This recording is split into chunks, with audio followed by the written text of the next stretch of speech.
मैंने तो मैंने बताया कि आप दो वीडियो देखेंगे। तो बाल्कन्स के बारे में बात करते हैं। बाल्कन टेंशन क्या थी। तो बाल्कन बच्चे एक यूरोप का एक एरिया है, ठीक है। It is area of the Europe. तो बाल्कन क्या है? Balkan capture area of Europe है।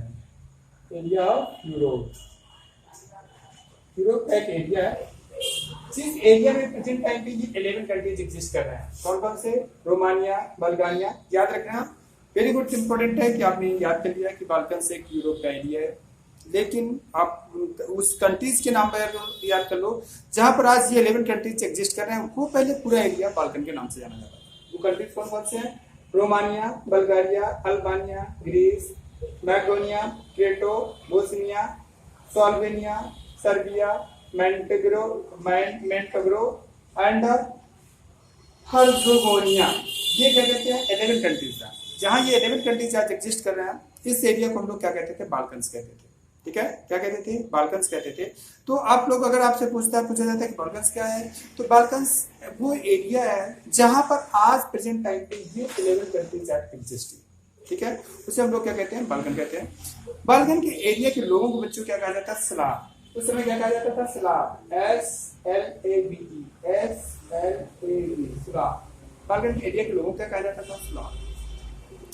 बाल्कन क्या था? एक ऐसा एरिया था जहां पर जो हेटेरोजेनस सोसाइटी थी, जहां पर अलग अलग धर्म के लोग, अलग अलग जात के लोग, अलग अलग वैरायटी के लोग निवास करते हैं, उसको हम लोग क्या कहते हैं बेटा? बाल्कन कहते हैं। अब बाल्कन कहते थे, बाल्कन एक एरिया था जहां अलग अलग कास्ट के लोग, अलग रिलीजियस के लोग, अलग लैंग्वेज के लोग, मतलब एक हेटेरोजेनस सोसाइटी थी। तो इस वजह से यहाँ के लोग हमेशा आपस में लड़ते रहते थे और यहाँ के लोगों को क्या कहा जाता था? स्लाव कहा जाता था। और 11 कंट्रीज कौन कौन से हैं वो मैंने आप लोगों को बता दिया। ये पूरा एरिया ऑटोमन एम्पायर के कंट्रोल में था। मैंने अभी आपको पहले बताया था इंडिपेंडेंस वॉर ऑफ ग्रीस, मैंने बताया था जी कंस्टेंटिनोपल की साइन, मतलब ट्रीटी के साइन के साथ 1832 में जब कंस्टेंटिनोपल की ट्रीटी साइन की जाती है तो Greece got the freedom from the क्या कहते हैं? Ottoman empire. तो ये सब एरिया किसके अंडर में था? ऑटोमन एम्पायर के अंडर में था। That was also under the Ottoman empire. लेकिन एक एम्पायर का एक टाइम होता है और उस टाइम के एक लिमिट, एक ऐसा टाइम आता है कि हर एम्पायर कमजोर पड़ता है। तो वैसे ही बाल्कन एम्पायर भी धीरे धीरे करके क्या हुआ बच्चों? कमजोर पड़ना स्टार्ट हुआ। धीरे धीरे करके कमजोर पड़ना स्टार्ट हुआ और इसकी पावर कम होने लगी। Part of other great persons of Europe spread over the romantic nationalism. Balkans, ढेर सारे नेशनलिज्म लोगों के अंदर फीलिंग्स स्टार्ट हुई। जैसे पहले इंग्लैंड कितना बड़ा एम्पायर था, भारत उसके कंट्रोल में था। भारत जैसे बहुत कंट्रीज उसके कंट्रोल में थे, लेकिन सब धीरे धीरे आजादी गेन किए। तो ऐसे ऑटोमन एम्पायर भी एक बहुत बड़े एरिया को अपने कब्जे में कर लिया था और वहां पर धीरे धीरे करके फ्रीडम की डिमांड हुई। लोगों के अंदर एक फीलिंग जनरेट हुई जिसे हम लोग नेशनलिज्म कहते हैं। भारत में भी जनरेट हुई, जिस वजह से अंग्रेजों को यहाँ छोड़ के जाना पड़ा। लोगों को एहसास हुआ देश तो हमारा है, तो लग तो ये कहाँ से। तो वैसे ही वहाँ के लोगों के अंदर भी फीलिंग्स ऑफ नेशनलिज्म जब जनरेट हुई, तो नेशनलिज्म की फीलिंग जनरेट होने के बाद वो वहां पर बाल्कन एम्पायर कमजोर होना स्टार्ट हुआ। हालांकि बाल्कन के लोगों ने, बाल्कन के जो रूलर थे, उन्होंने उसको कमजोर से करने के रोकने के लिए कई रिफॉर्म किए और उसमें से एक रिफॉर्म आता है क्रिश्चियंस एंड मुस्लिम्स।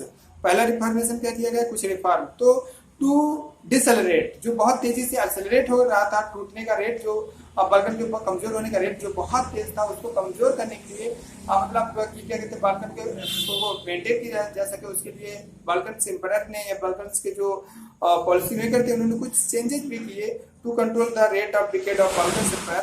तो उनमें से आपको एक था Christian and Muslims could be join the army. Army को दोनों के लिए अलाउड कर दिया गया। पहले केवल मुस्लिम के लिए था, लेकिन अब नहीं, अब क्रिश्चियन और मुस्लिम दोनों लोगों को आर्मी में ज्वाइन करने के लिए कहा गया। द सिस्टम ऑफ टैक्सेशन को रिफॉर्म किया गया ताकि लोगों को इसके खिलाफ वायलेशन ना हो, कंट्रोल हो।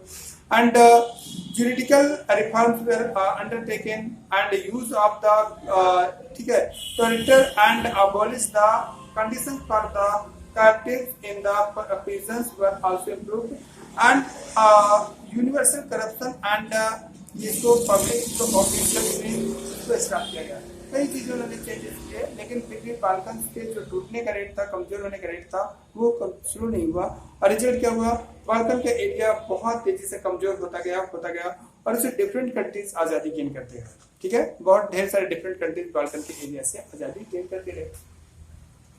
ठीक है। तो जब बहुत ढेर सारे आजादी करते तो ये एरिया थी, ये एरिया जिसे बाल्कन एरिया कहते थे, इस एरिया के लोगों ने भी अपना इंडिपेंडेंस वार यानी अपने आप को फ्री फ्रॉम बाल्कन से, free from Ottoman empire, free from Ottoman empire से इन्होंने अपने आप को फ्री करने की कोशिश किया और धीरे धीरे करके ऑटोमन एम्पायर से ये एरिया फ्रीडम भी गेन कर लिया। ठीक है, बाल्कन का एरिया जहाँ पर ये आज 11 कंट्रीज एग्जिस्ट कर रहे हैं, उस एरिया ने अपने को फ्रीडम भी गेन कर लिया। लेकिन फ्रीडम तो गेन कर लिया, लेकिन वहाँ कंडीशन क्या थी, वहाँ के लोग हेट्रोजिनस थे, आपस में लड़ते रहते थे, अलग कास्ट, अलग रिलीजियस स्पेशली या लैंग्वेज स्पेशली हम बात करते हैं, क्योंकि यूरोप में लैंग्वेज एक इंपॉर्टेंट रोल प्ले करती है। तो वहाँ के लोगों ने अपने आप को कंटिन्यू फ्री करने के लिए, ऑटोमन एम्पायर से फ्री करने के लिए कोशिश करते रहे। तो इस वजह से एक ऐसा दौर आया कि ये एरिया फ्री हो गया। जब एरिया फ्री हो गया ऑटोमन एम्पायर से, तो यहाँ के लोग आपस में लड़ते थे। तो बाकी that was the time period of the imperialism. Her country अपनी बाउंड्री को बढ़ाना चाहता था और बाउंड्री बढ़ा करके अपने कंट्रोल में दूसरे कंट्रीज को अपने कंट्रोल में रखना चाहता था।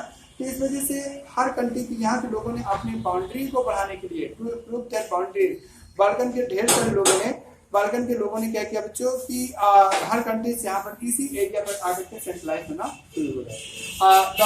People started to centralize in this area, they started to centralize in this area, तो आकर के सेंट्रलाइज होना शुरू हो गए। तो क्या हुआ कि वहां पर एक टेंशन क्रिएट हुई, जर्मनी भी उसी एरिया पर अपने दिमाग लगाया था, रशिया भी अपना दिमाग लगाया था, एंड इंग्लैंड भी अपना दिमाग लगाया था, फ्रांस भी अपना दिमाग लगाया था। तो वहीं पर क्या हुआ कि एक छोटा सा देश है सर्बिया और ऑस्ट्रिया, तो ऑस्ट्रिया के प्रिंस विद प्रिंसेस फर्नांडो को मर्डर कर दिया गया। ठीक है, और मर्डर किसने किया? सर्बिया के लुटेरों ने किया। तो ऑस्ट्रिया ने सर्बिया के ऊपर अटैक कर दिया। टेंशन पहले से बनी हुई थी उस एरिया पे, मैंने बताया था कि हर कंट्री उस एरिया को अपने कब्जे में लेना चाहता था। और रिजल्ट क्या हुआ बच्चों कि वही छोटा सा वार जो ऑस्ट्रिया और सर्बिया के बीच में स्टार्ट हुआ, that has converted into the world war. वही छोटा सा वार किसमें कन्वर्ट हो गया बच्चों? वर्ल्ड वार में कन्वर्ट हो गया।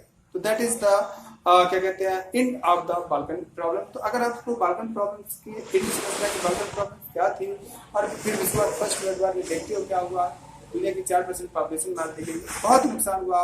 तो लेकिन मेरे कहने का मतलब है कि फर्स्ट वर्ल्ड वॉर कौन सी प्रॉब्लम? बाल्कन प्रॉब्लम से कन्वर्ट हुई थी into the first world war. और इस तरीके से बच्चों आपका चैप्टर खत्म हुआ।